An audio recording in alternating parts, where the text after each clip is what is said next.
Okay, so in Mounce, page 81, 10.10, he introduces us to one stem that's a third declension stem, and that stem ends with a nu, and he labels it as 10. 10. Okay, so notice there is an asterisk there. Does anybody know what that asterisk means? This is not the real form. Yeah, it's not the real form in the sense that you'll never see 10 all by itself hanging out. It's the stem. It's hypothetical, but real, okay, because it's the real stem, but we always will see words, nouns, with their case endings. We don't see them without their case endings, okay? Now, what's interesting about Greek is that this stem actually could be two different words. It could be the word tis, or it could be the word tis. That is, tis with the accent on the iota, or tis with the accent not on the iota. Okay? And when that tis is accented, it is an interrogative word. It introduces a question. Who? What? And it can also mean what. And tis without the accent on the iota introduces what we like to, in English at least, call an indefinite pronoun. It's not technically a pronoun in Greek, but it still is an indefinite word, and it could be translated as anything, anyone, anything, someone, something, or a certain one, or a certain thing. Okay? So if you've ever read in the Gospels where it says something like, a certain Pharisee came to Jesus and said such and such, that's using a form of tis. Okay? Or a certain man, some man came, right? It's not specifying the man as if you know who he is. He's being introduced as a sort of an unknown figure, an indefinite figure. But of course, once he's introduced, you now know who he's talking about through the discourse. All right? Now, both forms of tis, whether it's accented or not, are going to behave in the exact same way. It's just a matter of whether there's an accent there or not. So let's just take a look here and see what happens. The form tis and t, these are the lexical forms, okay?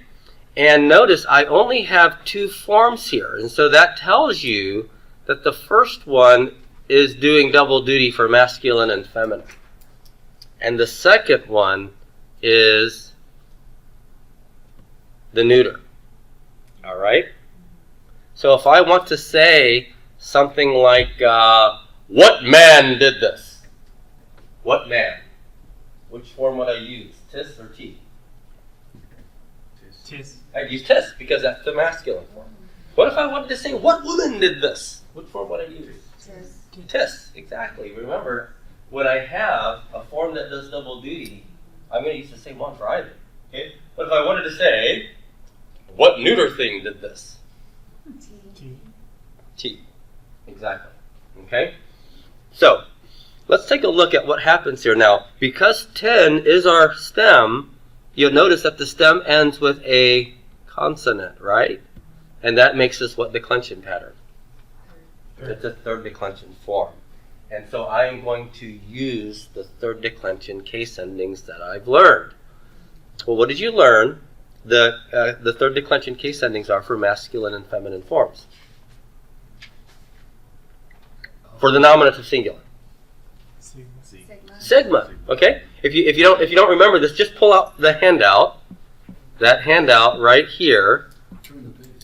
Yeah? Where'd it go? There's my handout. Yep. So this handout right here. Remember that handout? Yeah, it's on page 81. Here, I am going to go ahead and clear that.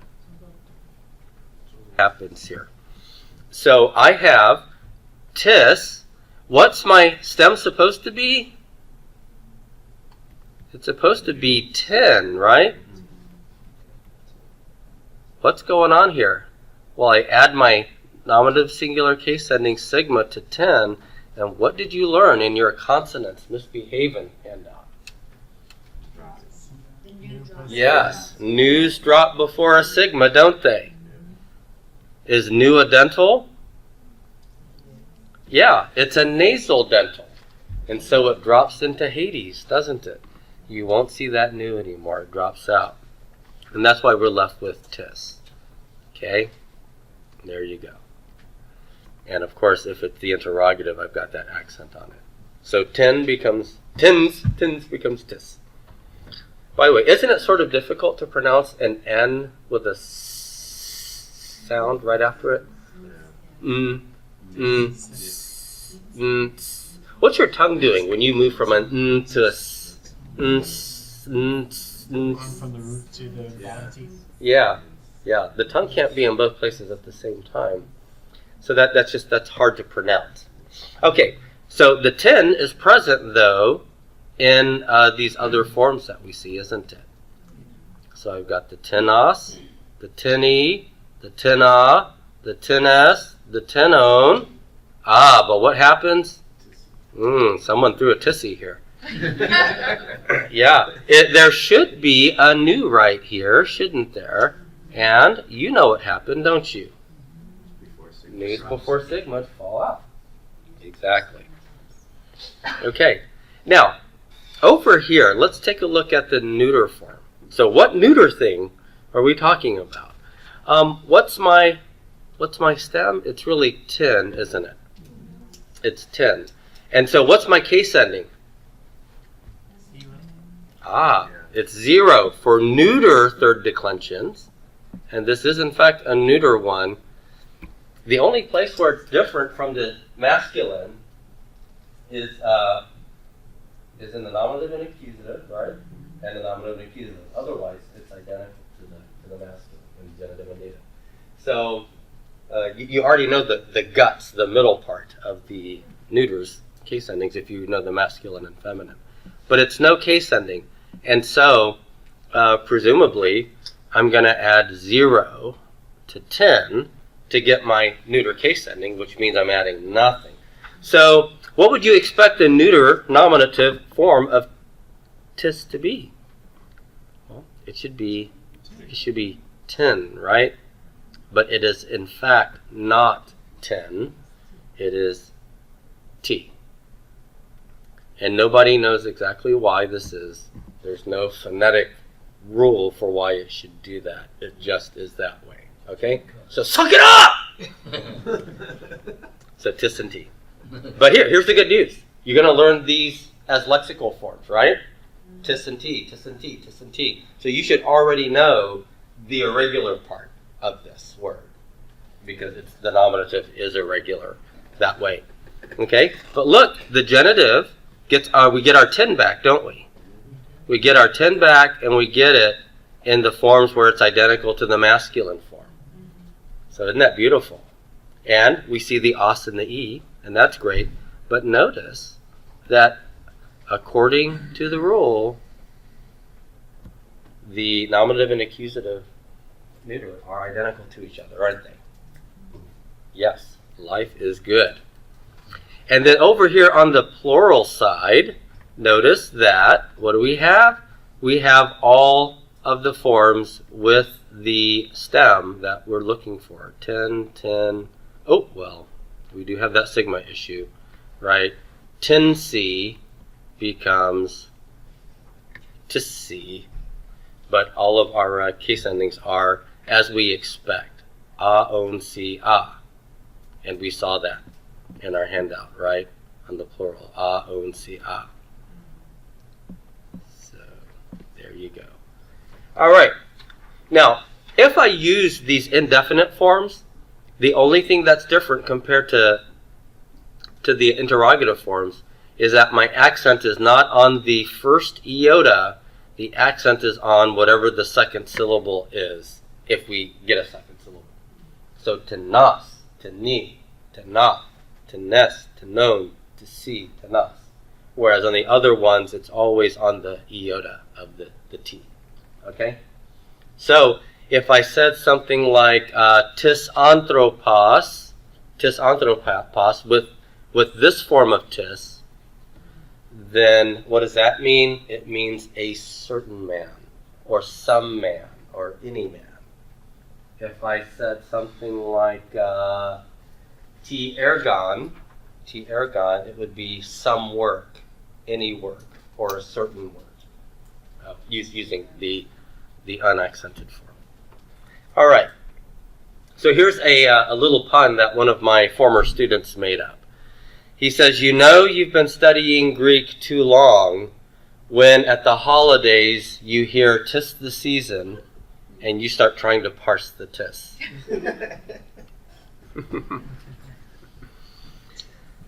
There you go. Tis. All right, so there you go. So let's go ahead and let's read these together, everybody. Repeat after me. And we'll just do the masculine, feminine of the interrogative and then the neuter form. Okay, everybody. Tis, tenos, tini, tina, tennis, tenon, tisi, tenos. And the neuter forms ti, tinos, tini, ti, tina, tinon, tisi, and tina. I think that that's gonna be a long iota there, so that's why I decided to try to lengthen it. Although, I mean, we don't really do this as a living language, so it's hard to know exactly how that would have been pronounced in the ancient world. Okay, so always accent that iota.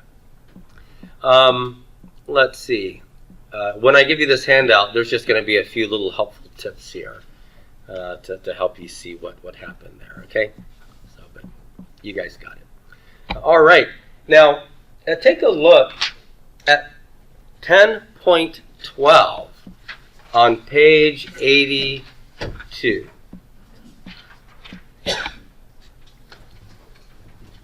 Page 82. So this is 10.12. We meet with some adjectives that follow an interesting pattern here. This pattern is a 2-1-2 adjective pattern. And it's with the number 1. Okay? So take a look at the forms of 1 here. We have, first of all, heis. Then we have Mia. And then we have hen. Notice the accentuation pattern here. That almost looks completely vertical, doesn't it? You can't tell, is that grave or acute? But you know what it's supposed to be. When it's hanging out all by itself, it's acute. Okay? It's acute. So, what's going on here? What I have is I have two stems that are being used here. I have the stem hen, and then I have Mia. Okay? All right. So take a look at these stems. They both mean 1. Hen and Mia here. Okay? What does this noun stem end with? A vowel or a consonant? Hen. Consonant. So that's a consonant. So what declension pattern is that? Third. Yes. So we're gonna follow the third declension here. Look at Mia. What does that end with? Alpha. That stem ends with an alpha. So that's gonna follow first declension. So you see what we have is haste is built off of the hen stem, which is my masculine form, right? That's masculine. Mia is feminine, and it's built off of the Mia stem, which is first declension. And then hen is back to the hen stem, which is the neuter, and that's third declension. So this is a 2-1-2. 3-1-3. I'm sorry, what am I saying? You're right. Why in the world am I saying 2-1-2? This is 3-1-3. Excuse me. I think it's that medicine I just took. That was a test. Yeah, there we go. All right. So this follows a 3-1-3 pattern. Thank you. Appreciate you catching that. Okay, good. So, how do we account for the forms that we see here? What's going on? Well, this is just terribly exciting. You won't be able to sleep tonight over the excitement about what what you're going to figure out here. All right. So what's going on? Well, we're going to be seeing the hen stem over here. Okay, I'm not going to put the rough breathing for now, but just remember, we have hen, and what we're doing is we're going to just put all of our case endings here, which is sigma, right? This is masculine, so I got to use the masculine third declension case ending, which is sigma, os, e, ah, right? So, hens, henos, henny, henna, okay? But you know there's a problem here, don't you? News before sigma do what? They drop out, okay? So when the nu drops out, I'm going to be left with an epsilon followed by a sigma. Now you tell me, is epsilon a long or a short vowel? Short. Epsilon is short. Is it always short? It's always short. Yes, epsilon is short. But epsilon has lost a consonant after it before that sigma. Epsilon's going to say, I need to somehow make up for this lost consonant. And what it will do is it will lengthen. It will compensatorily lengthen. How will it compensatorily lengthen? The short epsilon will become an epsilon iota. What do we call epsilon iota together? Diphthong. That is a diphthong. And is a diphthong short or long? It's long. Long. It is a long vowel sound. Okay? So I'm going to be left with a. Okay? But it's got to have a rough breathing. So where does my rough breathing go on a diphthong? Over the first or the second member of a diphthong? Second member. Yes, the accent marks and the rough breathings always go over the second member of the diphthong. So it's haste, and this gets a circumflex. So hence becomes hes becomes haste, compensatorily lengthening that short epsilon to an epsilon iota diphthong. All right? Now, when I add all the other case endings, is there any reason for the nu of hen to go away? No. There's no sigmas right after the news, are there? So it's going to give us the real stem in all the other forms. So henas, henny, henna. Okay? So, now you know why the forms are what they are. Going over to the neuter side, we start with hen. And what are my neuter case endings for the nominative through accusative singular? It's nothing, os, e, and nothing.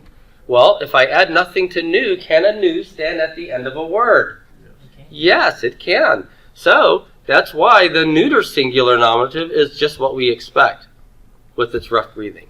Hen, hen. But then the genitive is henas, henny, henna. Hen. Okay? All right. Now, if you look at the chart in Mounce, did you notice that those are all singular forms? Why isn't there a set of plural forms? Because one is singular. Because one is singular. We wouldn't say one dogs, Yes. right? Or one hamburgers. So the number one will go with singular nouns, you see. All right. Now the last thing, of course, to look at is the feminine form of one, and it doesn't use the third declension noun stem. It uses, or adjective stem, it uses mia. Mia. Now, how do I form the nominative singular of a first declension noun? What's the case ending for a first declension nominative noun? Yes, Todd is shaking his head because he knows it's nothing, right? You don't add nada, and that's what we do. So mia is just mia with no ending. What is the genitive singular? For feminine, first declension, sigma, iota, and nu. Okay? And wonder of wonders, I don't have to foul up anything. I just add mia in front of all those case endings, and I'm perfectly happy. Mia, mias, me. Oh, actually, I do have one thing. But it is a common thing, isn't it? What happens in the dative singular? Mia. The alpha will become a long alpha, and the iota will subscript. Right? So it becomes Mia with that iota subscript there. And then Mian. Okay? So, there you have it. Let's recite these together. So go to 10.12, and we'll read them, all the masculine forms from top to bottom, then feminine, then neuter. Ready? Haste, Henas, Heni, Henna, Mia, Mias, Mia, Mian, and Hen, Henas, Heni, Hen. Did you notice that the genitive and dative, masculine and neuters, are identical to each other? That is part of your noun rules, right?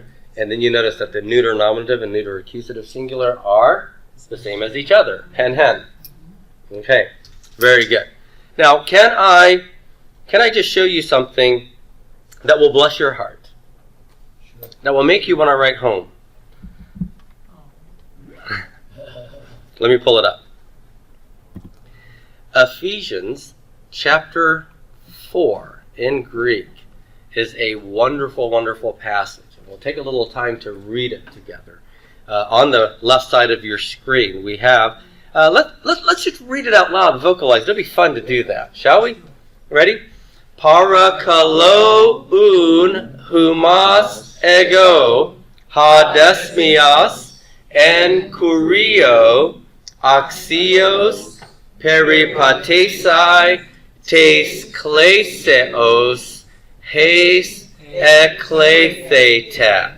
All right. So here you've got an English translation, but some of this you might recognize based on some of the work you've done. Un means therefore, and it's post-positive, so it goes second, but it really should be translated first. Therefore, and then we have ego, ha desmias, and kuriou. Therefore, I, the prisoner in the Lord, parakalo is my verb now, urge, axios, urge you, there's my accusative form of you. I urge you worthily to walk, worthily of, this is genitive, the calling which you have been called. That is the calling with which you have been called. Okay, now let's read verse 2. Meta pases tapena frasunes kai prautetas meta macruthumias an ekamenoi alelon en agape. Believe it or not, several of these forms you can identify some of the grammatical stuff on. Okay? So we have meta. Have you learned that preposition? Yes. What does meta mean? With or after, depending on the case of the object. So take a look at what comes after meta. Is pases accusative or genitive? What do you think? Pases. That's genitive. It's feminine, singular, and genitive. So what does it mean? With. With all tapena frasunes. With all humility. And you see sunes, by the way, has a feminine, singular, genitive case ending, right? And that's why all matches that. They both have to agree. And prautetas, that's got to be genitive. That's first declension genitive. This is what declension genitive? Third. You see the tau before the os there. Right? That's a third declension noun. So with all humility and gentleness. Meta makrathumias. Does that mean with or after? Meta means with, because what case follows it? That's genitive. And you might be going, well, but that could be accusative plural. True enough, but these are character qualities, and this is a singular noun. All right? So, with all patience, or with patience, anechamenoi alelon and agape, bearing with one another, and agape in love. Okay? Here, bearing with one another, you've learned alelos, right? What case is alelon? That's genitive plural. That's right. Good. All right, verse 3. Spudadzontas. Say this with me, all together. Spudadzontes te rein tain henateta tu pneumatas entos undesmotes erenes. So, spudadzontes. This is a verbal form you don't know yet. Being eager. Okay, being eager to what? Te rein, to keep or preserve. And now I have tain. What case, gender, and number is tain? Accusative, feminine, singular. So what do you think the function of tain henateta is? It's the object. To preserve or to guard something, a direct object. What are we guarding? The unity. What kind of a noun is henateta? Is that first, second, or third declension? It is a third declension noun. Notice that the article in front of it is accusative feminine singular. So you might assume that this is accusative feminine singular. And notice that alpha is an accusative feminine singular third declension case ending, isn't it? And the tau before it is the consonantal stem. It's the stem of the third declension noun. All right. Can you tell that's feminine by looking at it? Nope. Because alpha would be the accusative singular case ending, whether that were masculine or feminine third declension. So you can't look at it and guess. But if you look at the article is your friend, right? And the article will always be true, even if our forms are not too helpful. Okay, so being eager to guard or preserve the unity to pneumatos of the Spirit. What declension pattern does the word Spirit follow? Third. This is one of those mot stems, isn't it? What gender is this? Ta pneumatos. It's neuter. It's neuter.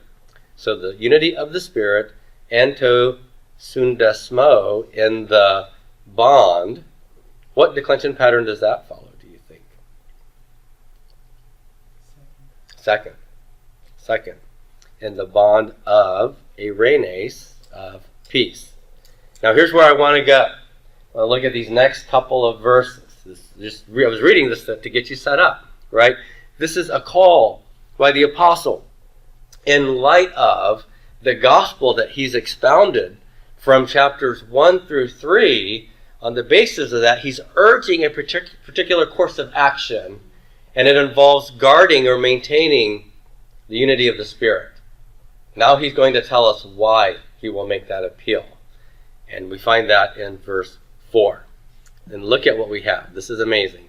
Hen soma, say it with me, all together, ready? Hen soma kai hen pneuma kathos kai eklethete en mia elpidi tes kleseos humon, keep reading, heis kurios mia pistis hen baptisma heis theas kai pater panton ha epi panton kai dia panton kai en pasin. All right.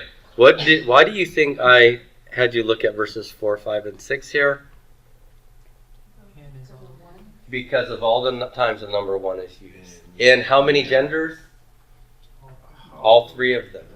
All 3 of them. So listen, if you want to really nail the number 1, memorize Ephesians 4, 4 through 6, and you'll have it. You'll never forget it. Okay? In Greek. Yeah, don't memorize it in English. Memorize it in Greek. And you'll get it. I'm not saying not to memorize it in English, but you can't get it if you memorize it in English. All right? So, take a look at hen soma. What do you know about the gender of hen here? What's our lexical forms? Heis mia hen. So this is the which form? Neuter. This is the neuter singular form, right? And soma is what gender? You've learned this, haven't you? Isn't it one of our chapter 10 vocab words, soma? What article goes with it? Ta. Ta, which is the neuter article. So we have hen soma. Hen soma. And then we have hen pneuma. What gender is pneuma? It's neuter. And so we have hen with it because adjectives have to follow the gender of the noun, don't they? Okay, so hen soma, hen pneuma. Both are neuter. And then we have not hen, but en, Mia. What does en mean? Yes, this is the preposition in, and it has a smooth breathing, not to be confused with the word hen, which has a rough breathing. Hen is one, en is in or with. Okay? All right. And then I have Mia el pity. What's this word el pity? Does anybody know it? Hope or expectation. It's hope or expectation. It's the word elpis. Elpis. It is what declension pattern? It's third declension. Notice that iota is telling you at the end of elpidi that it's what case? It's dative. Dative singular. The iota did not subscript because iotas don't subscript under what? Under consonants. Because this is a consonantal stem. Elpid as the iota elpidi. Okay? By the way, the nominative form of elpid adds a sigma, and what happens to dentals before sigma? Like delta. They fall out. And so elpis is the lexical form, but you have to learn idos is your genitive, and that helps you know that id is the way elpis really ends. Elpid. Elpid becomes elpids, becomes elpis. Okay? Okay, so could you tell that elpis was feminine just by looking at elpidi?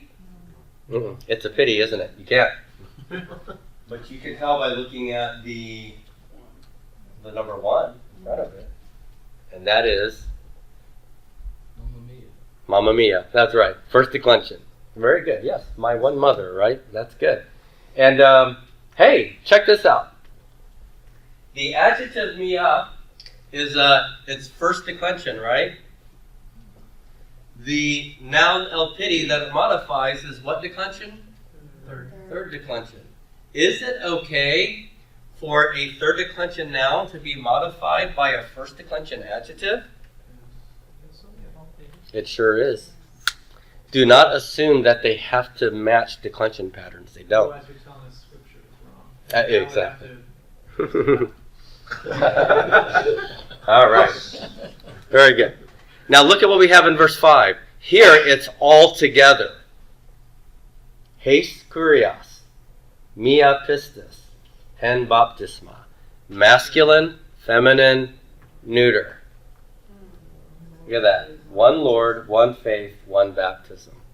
Lord is masculine, faith is feminine, baptisma is neuter. They're all singular. All right? Haste mia hen. Haste mia hen. Haste kurios, mia pistis, hen baptisma. And then, of course, 6, we have haste theos. What number, gender is that? It's nominative singular masculine. One God and Father, panton of all. Of all. Kai epipanton, overall. Kai dia panton, and through all. Kai en passen, and in all. By the way, is it in this chapter? Or is it the next chapter? No, it is in this chapter. On page 86, that he introduces you to the word pas. Pas upon. Pas upon. And it's basically going to follow this kind of pattern that we see here with haste mia hen. Pas is from pan. What is the declension pattern that a stem like pan going to follow? third because pon ends with a, it's actually pont. That's the real stem, pont. Okay? Pont. So let me just jot the forms here. So we have pos, and then pontos. Okay? So take a look at those two forms. This is the masculine form. Can you account for why pos is written the way it is in light of knowing what you know, that if you take the genitive form of this and drop the os case ending, that your real stem is pont? What's happened here? Yes, that's right. To get the nominative, I'm taking my real stem pont and I'm adding a sigma for the masculine singular case ending for third declension, right? So, what will this tau do before a sigma? It will fall out. And that's going to leave a nu before a sigma. What do nus do before sigma? They also fall out, right? So, for all effects, intents, and purposes, any nu tau before a sigma falls out. So what am I left with? I'm left with pos, right? And notice I have a circumflex over it. What does that tell you about the alpha of pos? It's long, right? I can't put a circumflex over a short vowel. And so probably what's happened here is it has compensatorily lengthened to account for the loss of the nu tau, but a long A is written the same way as a short A, isn't it? Okay, so that's what's happened here. Now let's skip the feminine form and just look at the neuter. Let's just start with pont, okay? And let's add the neuter case ending. What's the neuter case ending for the nominative singular? It's nothing in the third declension, okay? And that means I'm left with a tau at the end of this word. Does Greek allow me to leave a tau at the end of a word? No, we throw in the tau, right? So this tau is going to go away, and I'm going to be left with just the word pon. And that's the neuter singular nominative form, pon. So pos, posa, pon. Pos, posa, pon, okay? All right, good. And then the genitive is going to go back and get pont and add omicron sigma. Does the nu tau have to fall out before that? No. And so we are just happy with our forms here, aren't we? Pontos, which happens to be the same as the masculine's genitive form, because masculines and neuters are identical in which cases? Genitive and dative. That's right.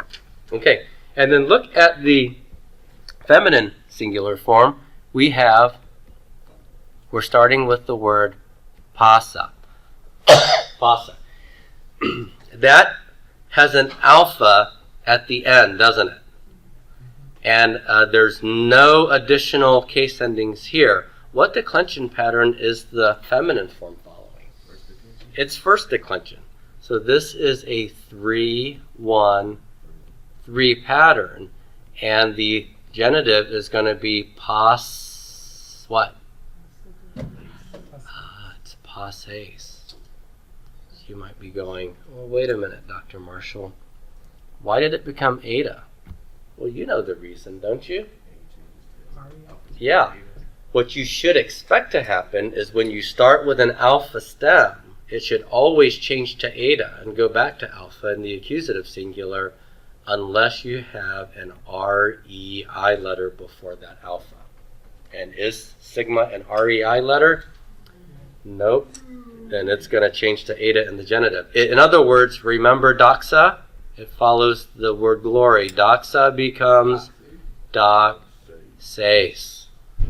Doxe, and then the accusative is doxon. Okay? All right. So there you go. Easy peasy, huh? All right. Very good. So we'll move on from there. Repeat after me for the forms of pos in the masculine. Pos, Pos, pontos, Pontos, ponti, Ponti, ponta, Ponta, pontus, Pontus, ponton, Ponton, passi, Passi, pontos. Pontas, Feminine, passa, Passa, passes, Passes, passe, Passe, passan, Passan, passai, Passai, passon, Passon, passais, Passais, passas. Passas, And the neuter forms pon, pantas, panti, pan, panta, panton, pasi, panta. All right, there you go. One thing about the word pasapan is that whenever you translate them, you could translate them as each or every or even all, okay? And the thing about these forms is that when you see them in Greek, they are going to be in what's called predicate position. What's the predicate position? Well, let's go back and remind ourselves about the word, let's say kalos. Remember, kalos means good or beautiful.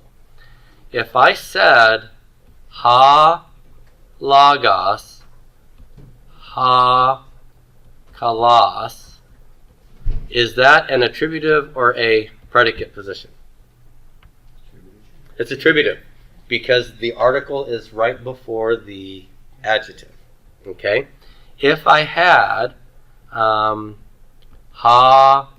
kalos lagos, is that an attributive or a predicate position for kalos, the adjective?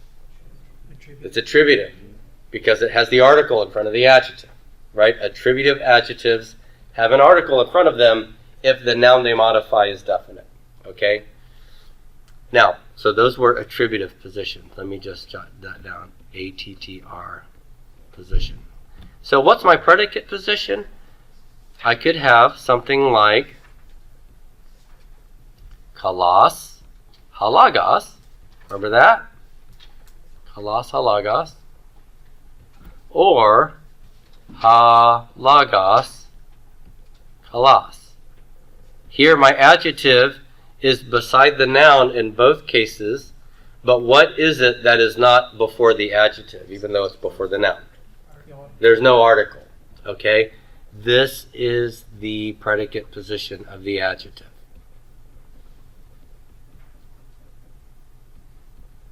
So when we take a form of pasapan and we use it to say every man, every woman, how is that going to look?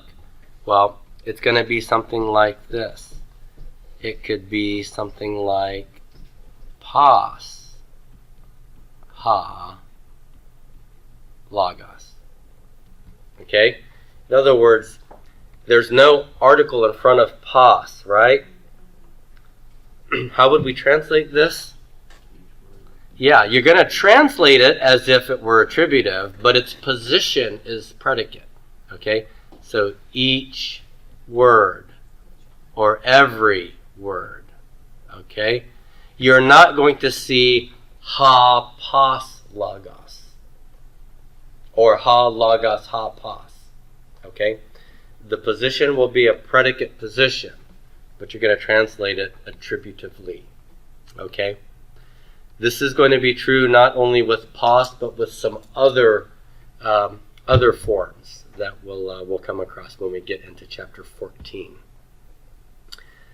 13. All right.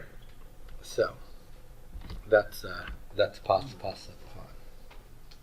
All right. Let's see.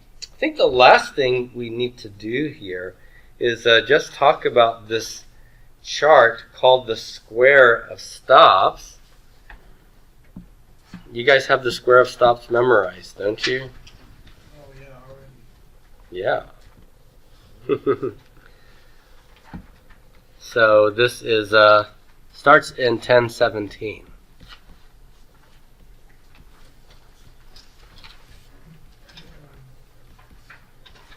The square of stops is really a misnomer because not every consonant in the square are actually stop consonants, but it's catchy.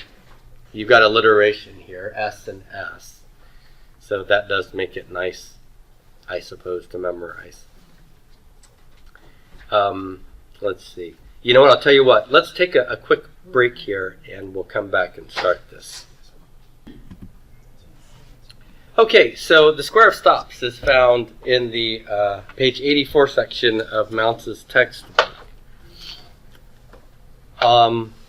Just to not make it too hard on myself, what if I use the grid here? And that way we don't have to draw these terrible squares that are uneven. Okay, so here we go. Let's just use the existing squares, and we're going to give some labels to these. Now, what we have here are three terms on the left side of the square called labial, velar, and dental. Okay, we'll jot that down. Labial, velar, dental. We talked a little bit about this last time. Labials are consonants that are produced with the lips, okay? So ba, pa, right? So those are labials. Velars are consonants that are produced in the back, toward the back of the throat, not quite all the way back there, but right before what I like to call the punching bag that drops down in the back of your throat, called the uvula. Right before that, toward the front, there's a really soft, tissuey area right behind the hard palate, and it's the soft palate. Okay? That's the velar area. So the back of your tongue's going to pop up and make contact with that part of your mouth. And then the dentals are the teeth, and so the dental consonants are the ones where the tip of the tongue comes and touches the back of the teeth, the top teeth, in fact. All right? So what these things refer to are really the place of articulation. These consonants are articulated in a particular place in your mouth. The labial area, the velar area, or the dental area. Okay? Now, let's go ahead and jot these consonants down. We have P, which makes what sound? P. And beta, which makes what sound? B. Now, do you see how P and B are labials? Your lips are coming together for that. And then the last one that you see here is Phi, which is F.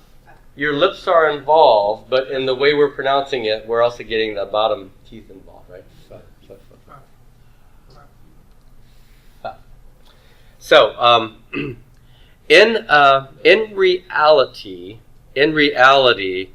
only the first two consonants are technically stop consonants. So that's why I said this is a bit of a misnomer to call this the square of stops. A stop consonant is a consonant where the airflow completely stops before the air is released. So you can see how a P is a stop because the airflow stops, right? P. P. The beta is a stop.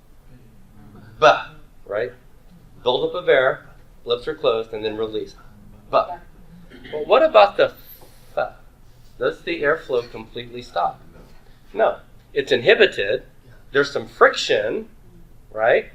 But the airflow doesn't completely stop. So it's not technically a stop, okay? So I will refer to these as fricatives because that's, in linguistics, what we would call them. Fricative. That's a weird word. A fricative. That's an I after the R. Fricative. And you can remember fee, fricative. What? You remember fee, fricative. Oh, yeah, the fee, fricative. There you go. The F-R-I. F-R-I, sorry. I'll make sure that I make that a little clearer. So F-R-I-C-A-T-I-V-E? F-R-I-C-A-T-I-V. Fricative. Always think of fricassee. Have any of you ever had chicken fricassee? Oh, yeah. What is that? I've had it on the East Coast. Yeah, nice chicken dinner. Okay, So, these two are stops, okay? But there's one other thing about these stops that cause them to be written in the place that they're written. Think about the sounds p and b. P and b. Do your lips do anything different when you pronounce the p and the b? Go ahead and do it now. P, b, p, b, p, b. No, your lips are exactly the same. So what's the difference? Yes. The only difference is what's happening in the throat. So put your hand on your throat and now do those two sounds together. B, b, b, b. B, b, b. What's the difference here? You've got a buzzing going on with which one? Yeah, with the beta. The beta, okay? And this feature of your vocal cords vibrating is called voicing. Voicing. So with beta, your stop is voiced. Okay? And with the P, it's unvoiced or voiceless. I will use those terms interchangeably. Unvoiced or voiceless. So voiced and unvoiced. Now, if it's really hard for you to tell, here's what you do: plug your ears and go. Now plug them and do You should be able to just hear that vocal cord vibration resonating inside your head. What about the velars? Well, the velars are, again, towards the back of the top of the roof of the mouth. K, k, k, k, and k, k. All right? So, gamma, kappa, and chi. Gamma, kappa, and chi. Here's the question. Since the unvoiced stops are going first here in our column, which one of these is unvoiced? Kappa, gamma, or kappa or gamma? Kappa. Good. So the kappa will go first. It is unvoiced. Gamma will go second. The only difference between a kappa and a gamma is voicing. Vocal cord vibration. K, g, k, g, k, g. Your tongue should be in the exact same place, making contact in the exact same region of the mouth. K, g. And notice that the tongue is in the same place, except there's not a full stoppage of air. There's the chi. All right? The chi is the fricative, because it's blowing air through it, but never stopping the airflow. All right? And then dentals. With dentals, I have the tip of the tongue, back of the teeth. That's the d, t, and th sound. Tongue's in the same spot in all of those. Which one of those is the unvoiced stop? T, the tau. Good. Notice I didn't put a little bit of a line above that crossbar, did I? Naughty, naughty. Some of you. Which one goes in the voiced stop? Delta. Good. T, d. T, d. And then what's my fricative? Theta. That's right. The sound. All the fricatives, by the way, are also unvoiced, aren't they?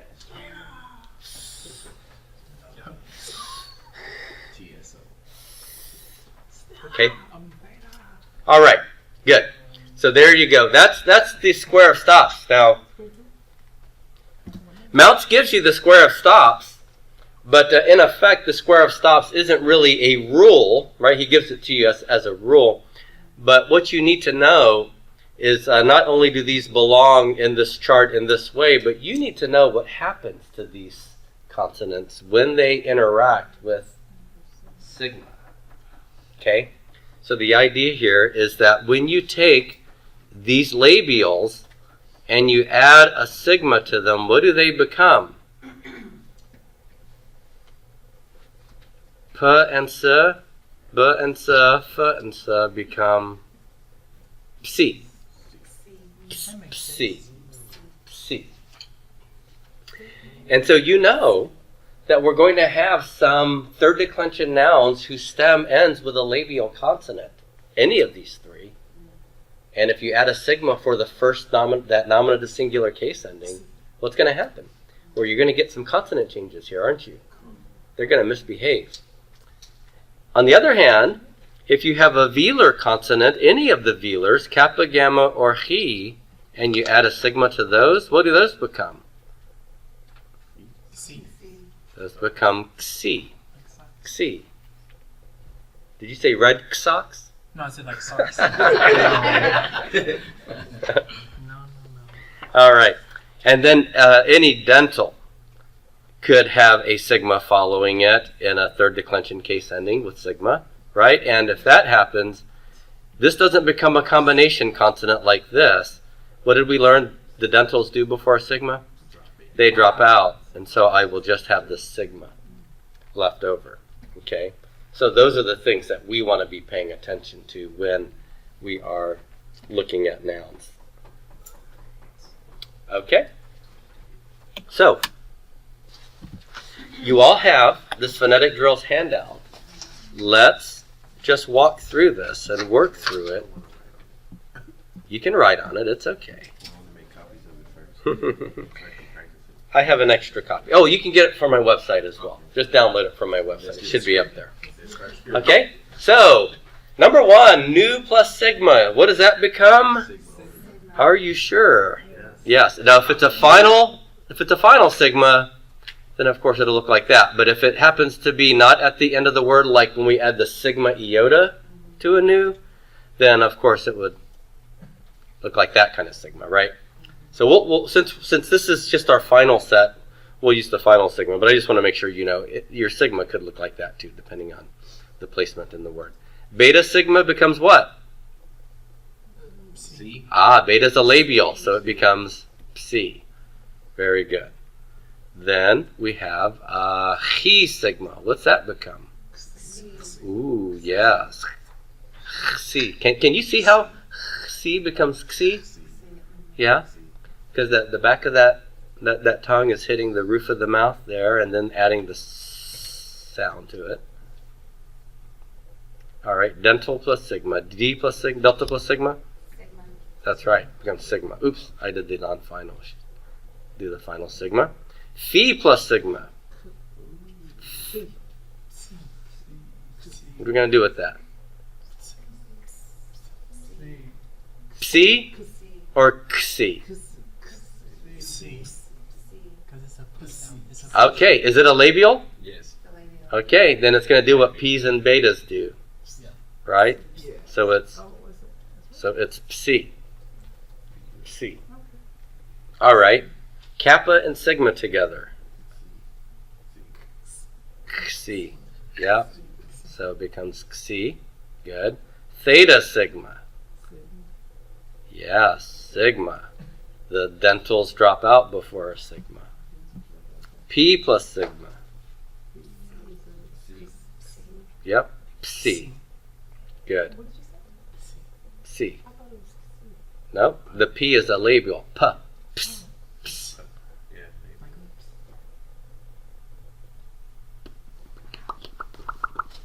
Ps. Ps. Okay. Tau plus sigma becomes sigma. Good. And gamma plus sigma? Yeah. G. So what you need to do is you need to pronounce it. You can see how that veers into a x, right? G, s, x, x, x. All right, so that looks like that. All right, nu tau plus sigma. Are you sure that's a sigma? You said that with such confidence. Yes, what happened here? Tau drops out before a sigma. Nu drops out before a sigma. All right, and then a tau plus nothing. Nothing comes from nothing. Nothing ever could. You know that song? Julie Andrews? Come on. Sound of Music. Oh, my favorite. Somewhere in my youth or childhood, I must have done something good. You guys know that's heresy, right? But Yeah. What happened to original sin? okay.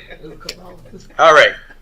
Let's see. That's our consonant changes. So go ahead if you want. Download this from my website and practice it. You've got the answers now in front of you. You could,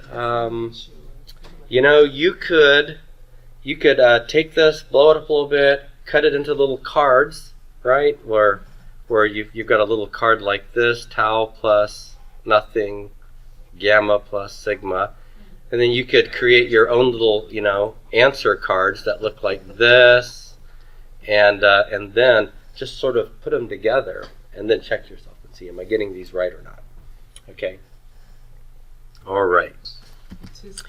Okay, so on page 86, section 10.24, so there are 25 segments to this chapter. That is a long chapter. He talks about the article here, and the first thing that he notes is that the article, which we've been translating as the, also can have what he calls a weak demonstrative force. So it could be translated sometimes as that, or it could have the sense of that, or it could be almost like a relative pronoun, who, or even a personal pronoun, he or one. And what's interesting is we have some situations where we have the expression ha de. Remember what the day is in ha, in de? It's a postpositive conjunction, which means that you need to, in your mind, remove it because it's on the, it's really joining one sentence to another sentence in a string of clauses. And so really, what you're left with in a situation like Matthew 3:11, where we have ha de apisso mu erkomenos, which means he who comes after me is mightier than I. This ha de, the day we're going to move out of the way, so to speak. So I'm just going to erase it. So what you're left with is ha epistomu erkomenos. How will we translate this?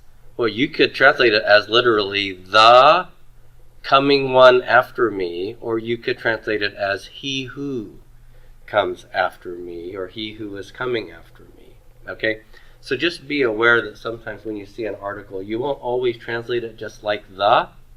You could translate it like in this case, he who, or him who, or the one who. Yes, and it could be but he. Yes. Even if it's missing the day?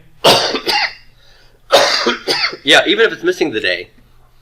There are going to be some other places. He doesn't give you an example like this, but I'll give you the kind of example that we've come across, or that we will come across. You could have something like ha de apen. You remember what apen means? He said. He said, and then you have some quotation. Okay. Now look at what that is saying. The day again is a conjunction that really belongs on the outside in your translation. So what you're really left with is and, but, now, ha apen. Well, how would you translate that? But he said. Is that how you want to translate that? It wouldn't make sense that way, would it? You're going to translate the article the there as if it were the pronoun he. But he said, quote, and then it goes on. So there won't be a noun there. There's no noun that goes with that article ha. But he said. Okay. Is it implied to refer back to a he you already heard before? It's you're going to know from the context of the discourse who that refers to. Absolutely. Okay, now in 10.25, we have this interesting situation where we also have articles. Both of these have to do with article usage, okay? But here the article can sometimes go before a prepositional phrase. So I could have something like article and then prepositional phrase. So if I had something like ha en to cosmo. Ha ento cosmo agapa tan cosmon. Okay, what does cosmon mean? The world. Okay, this is the verb agapa. So how would you translate that, do you think? Loves. Loves. So this sentence is saying someone agapa tan cosmon. Someone loves the world. Who loves the world? Well, look at ha. What case is ha? That's masculine, singular, nominative. That's a good candidate for being the subject, right? Except I don't have a noun that the article ha accompanies and agrees with in case, gender, and number like it normally does. I would normally say something like ha anthropos agapa tan cosmon, right? I might expect something like that, article noun, where the article and noun agree in case, gender, and number. But what I have here instead is ha ento cosmo agapa tan cosmon. Now how would I translate that?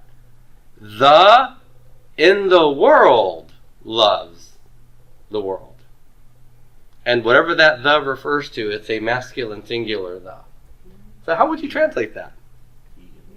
Yeah, you might translate it as he who is in the world loves the world.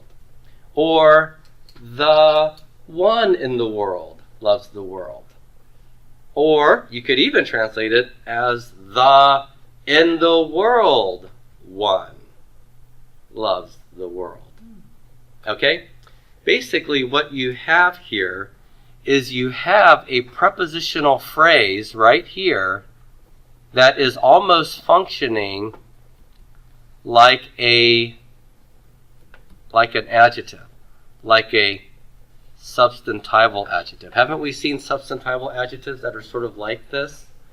If I said ha aga thos agapa tan cosmon. How would you translate that? What? What's agathos mean? Do we know this one? Good. Yeah, the good. Useful. So would I say the good loves the world? The good man. I would say the good one, and the one is masculine, right? Or the good man loves the world. Now, let's go back to ha ento cosmo, agapa tan cosmon. I would say something like the man or the one in the world loves the world, right? And that one is masculine. But what if I had something like hey en to cosmo agapa tan cosmon? How would you translate that? It's now nominative, but not masculine singular, but feminine singular. Yeah, she who is in the world loves the world. Or the one, female one, in the world loves the world. Okay? So you see how the gender of the article can change. But our point here is just to show you that sometimes the article can be followed by a prepositional phrase, and you're not going to translate the article simply as the. You're going to have to fill it out a little bit more with he who, she who, the one who. Okay? All right. Very good. We're done going over the chapter, except let's read the vocab words, and then we'll look at your homework. All right? So, go to the vocab on page 88. Page 88.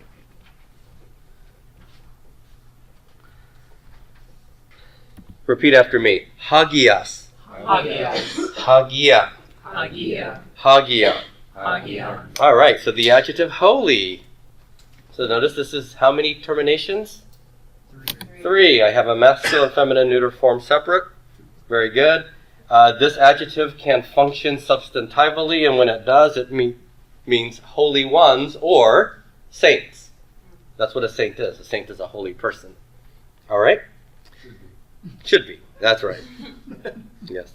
Okay, everybody. A is the conditional particle if. And he mentions here, be careful to watch for the accentuation because A with the circumflex is the verb you are. That's right. Masculine singular. Or excuse me, second person singular, you are. Okay, next we have haste me a hen. Haste me a hen. 1. A day. Now or already. So this is an adverb. Anama. Name or reputation. What declension pattern does anama follow? Third. The real stem is not anama but anamat. And how do you know that? You take which form? The genitive singular and drop what? The case ending os, and you're left with the real stem, anamat. Next, udes, udemia, uden. So basically, this is just the word ude plus haste, mia, and hen. Can you see ude plus haste, mia, and hen? So if you know haste, mia, and hen, you know how to parse this when you see it. And it means not one, right? Haste, mia, hen means one. Ude haste, udes means not one or no one. Okay? No one or if it's neuter, nothing. It's like ook. Yeah, that kind of oo. It's it's ude, which I think you've seen before, haven't you? Haven't you seen ude? No, it's chapter 11. Oh, that's in chapter 11. Well, he should have waited to give this to you then. But you're going to see ude, which is another form of not, okay, plus haste, okay. Now notice, ude ends with an epsilon, haste begins with a vowel, so what will happen? Well, my vowel here will drop out. That's elision, remember? And so when I join these together, I'll see the haste with that first epsilon here is going to be gone. Udes. All right? Oh, by the way, when I add ude to mia, mia does not start with a vowel, does it? So the epsilon of ude gets to stay. So that's why it's udemia. Okay, so moving on. Pasa, pan. Oh, I'm sorry, you have a question? Well, we skipped Amen. The third one. Oh, we did. Yeah. For shame. All right, thank you. Amen, everybody. Amen. Amen, except or if not. So, you cannot do this unless or except this happen, right? I think this is Nicodemus. Unless you're born again, you cannot see the kingdom of heaven. We can check that and see. Next, we have pas upon. So each, every, or all. Peri. So this is a preposition. Notice because it's a preposition, it's a completely different part of speech. We don't have the kind of material or information that you would get with nouns or adjectives, right? Nouns, you would have an article and a genitive case form. Adjectives, you would get 2 terminations or 3 terminations. But peri, it's just peri, but they got to tell you what case the object of peri will be in. And there are 2 possible cases, genitive or accusative. Genitive, concerning or about. So this is a book concerning or about such and such, peri plus the genitive. All right? But if I wanted to say, hey, he walked around the block, I use peri plus the accusative of the word block. You know the word perimeter. Perimeter means the distance around some sort of shape. Okay? So here's another helpful thing. We learn mata plus the genitive is with. Mata plus the accusative starts with an A is after. Peri plus the accusative means something that starts with an A. Around. Okay? So remember that. Sarx? That's a third declension noun. Can you tell it's feminine by looking at the word sarx? No. By looking at the genitive form sarkas? No. The only way you can tell this is feminine is by the article. Remember the article with this. Hey sarx. Hey sarx. Hey sarx. Soon. Soon is with. Always takes the dative case for its object of the preposition. Soma. Soma, body. And it's a neuter and third declension. Teknon? Teknon. What declension pattern does teknon follow? Look closely at it. It follows the second declension. How do you know? Okay, because the omicron stems are second declension, and its genitive case ending is the one you expect for which declension? Second declension, the upsilon. You see the genitives there? Okay. What gender is teknon? Neuter. What does it mean? Child. So did all of the Greeks think their children were sexless? No, they didn't. Just that one. Just that one. No, so listen. Do not look at this and go, oh goodness. We can extrapolate about the Greek mind and then start drawing some fanciful, crazy notions about the way they viewed reality. Okay? No, don't do that. The word teknon just happens to be neuter. It refers to a biologically male or female child. Okay? Either one. Let's see. Excuse me. Yeah. Well, a lot of people take the genders of nouns in languages and try to make really weird sort of arguments about them. So like the word Sophia. Sophia is feminine, right? In Greek, Sophia. So does that mean that that is a distinctively feminine trait? No. Okay? So let's not do things like that. That'd be wise. That would be wise. Exactly. Oh, by the way, mentioning Sophia and now Hagia. Have you heard of the Hagia Sophia? It's this beautiful building. This beautiful, where is it? In Istanbul, I think? The Hagia Sophia. Anyhow, but Hagia and Sophia go together there. It's like the Church of Holy Wisdom. Okay, moving along. We have Un. No, I'm sorry. I just looked at soon and my eyes did a trick on me. I thought that was an omicron. Soma, teknon, tis. Tis. And T. So this is who, what, when, why, when it's accented with the iota, or the indefinite form, tis and T, someone, something, certain one, certain thing, anyone, anything. All right, so there you go.